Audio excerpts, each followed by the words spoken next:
Welcome to 12 Minutes or Less with the Author. I'm your host, T.L. Brown, but you can call me Tracy. Let's get started.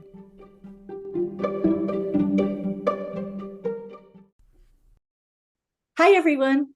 I'm thrilled to welcome author Julie Embleton to today's show.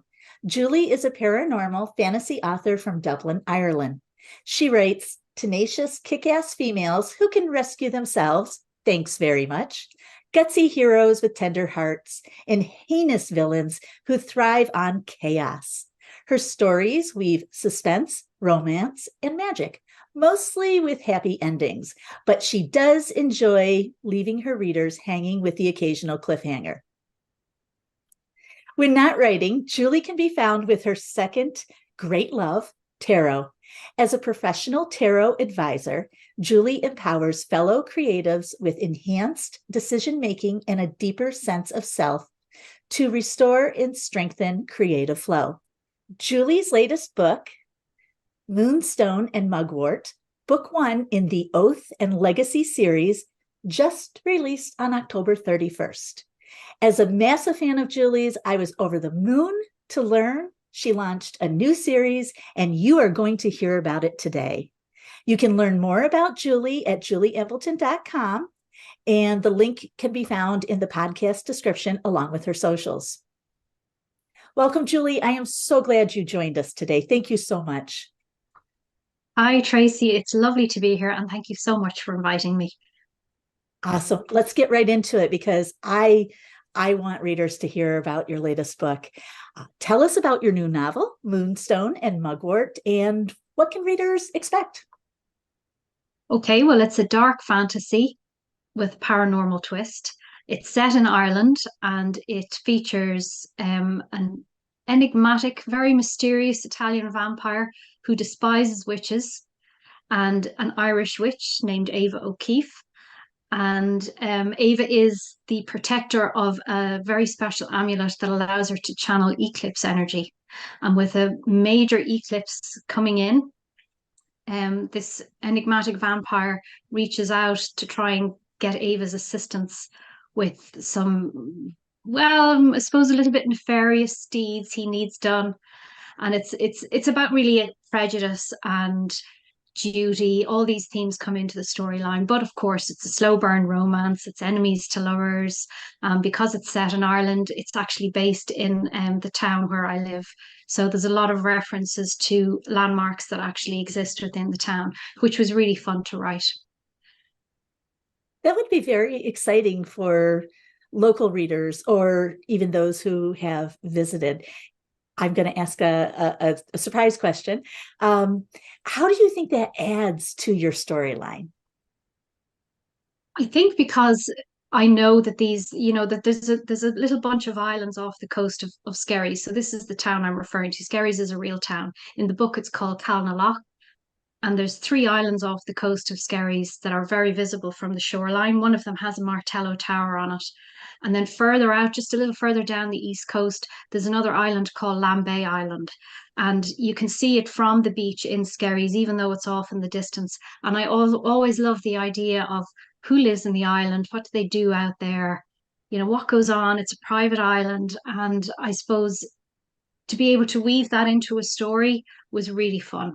And then, around the town of Skerries itself, there's a number of cafes and restaurants that I would go to. And I pulled inspiration from those places into the story, describing the harbour, the setting, the harbour where some of the action takes place. And there's also a Martello Tower on the mainland within Skerries itself that features in the book too. I won't give too much away because it might give spoilers, but yeah, no, it was really fun to set it, even though it's a fictional town, to base it on a place I know and that I've lived in for a long time. So yeah, it was really good fun. I enjoyed it actually. And it's nice as well to have a book set in my motherland and here in Ireland. So That's very exciting and I love it. And for those of us who don't know the area, that will just make it a richer story because we will see those places in our minds and know that they really do exist. And I think that's exciting. I'm going to ask you about magical realism. I'm a huge fan of dark fantasy, fantasy, magical realism. And that's a genre, amongst others, that you write in. Can you tell our listeners why you enjoy exploring that genre? I think because it allows us to bend the rules as writers. If you're writing, sort of pure fiction, maybe thriller or that kind of thing, there are the laws of physics, etc., that you have to stay within those parameters. And when I started writing first, one of the very first stories I wrote, which will never be published because it was a pile of pants, was fictional, and it was a thriller. And I wasn't very far into it, but it came to the stage where I realized I needed to do so much fact checking in terms of there's a scene where one of the characters picks up a dog. And I had to stop and go, well, now, how much would that dog weigh? How much does an average human female of that age weigh? Can she lift that weight? And that kind of thing, it kind of wrecked my creative flow within the story.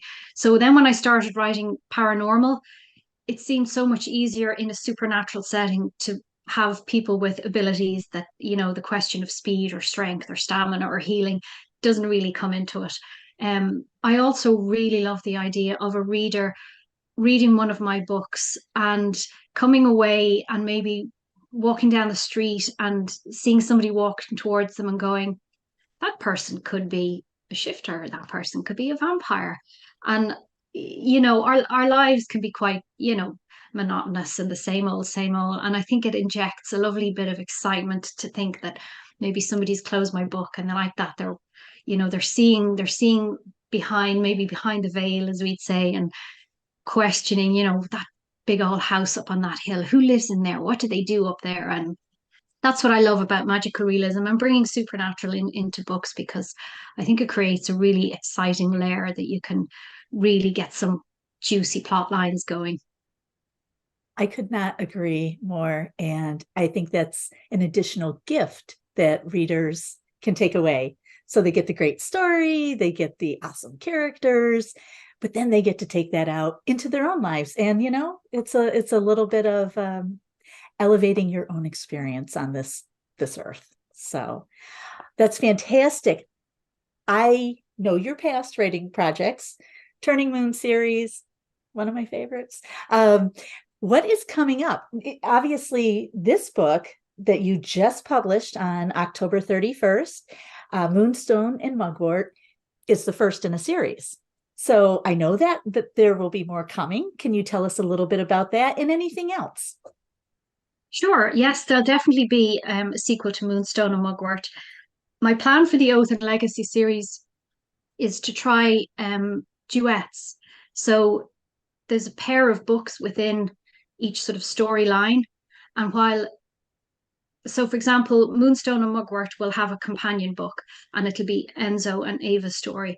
But then I'll write another two books that are still within the Oath and Legacy series, still take part in the same world, but there'll be new characters introduced.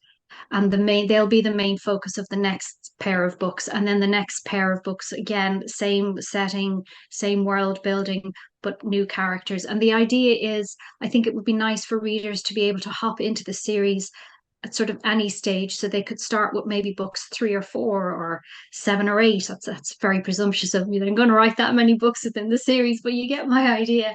And then they can kind of move around within the series without necessarily having to start at book 1 and reading all the way through to book 5, like it is with my Turning Moon series. If somebody just hopped in at maybe book 4, which is torn, they don't have the history with the characters and the backstory and all that kind of thing. So this is something new I want to try. So it's going to be a series of duets. And that's my plan. I mean, sitting here right now, that's my plan. When I finish the next book, you never know what happens. You know yourself, Tracy. Sometimes when you're writing, you have all the best laid plans, and then the characters hijack and take over, and they're just laughing at you from the corner of your room, saying, "You thought you were going to do that, but actually, you're going to do this." Oh, So yeah. that's currently my plan, but we'll see how it goes. I think it will be something really interesting for readers. And as a reader myself, it's not often I come across a series of duets that allows me to kind of hop from one side of the series to the next. So it's going to be interesting to try it and see how it goes. Awesome. I think that's a brilliant idea, and I can't wait to see how it goes, however it unfolds as you move Yeah. forward. Well, Julie, that's about all the time we have for today. I am thrilled that you joined us. I am such a fan. You know that. And if readers, listeners, if you have not yet picked up any of Julie's books, whether it's the 5-book Turning Moon series, her standalone books that she has out there as well, and then going into the new series, Oath and Legacy, Moonstone and Mugwort. Please check it out. Thank you, viewers, listeners. You can find Julie's books everywhere: Amazon, Barnes & Noble, Apple, Google Play, Kobo, Smashwords, Eden Books, and too many more to list. So go to her website. You will find a universal book link on her website, julieembleton.com, that will take you to the retailer of your choice. Also, she is in social media on TikTok and on Instagram as @Julie Embleton author. Links to those channels are also down below. Again, Moonstone and Mugwort just released. Check it out. Thank you all for joining in, and I'll see you the next time.